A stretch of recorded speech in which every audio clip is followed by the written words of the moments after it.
Isang araw, may isang maliksing kuneho na tumatakbo.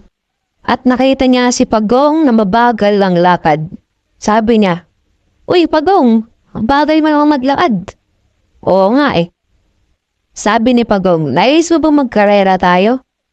Sabi ni Pagong, "O sige, kahit mabagal ka, papalagang kita." Ang sabi ng kuneho, "Handa na ba kayo?" "Oo, handa na kami. Kaya mo yan, Pagong. Kaya mo yan." Sige, Kuneo, harap mo yan. Mabagal lang yan. Sige! Sige! Sige!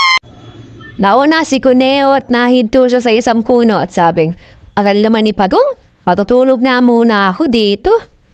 "Ay, matagal ba yan? Matutulog muna ako dito. Saglit lang."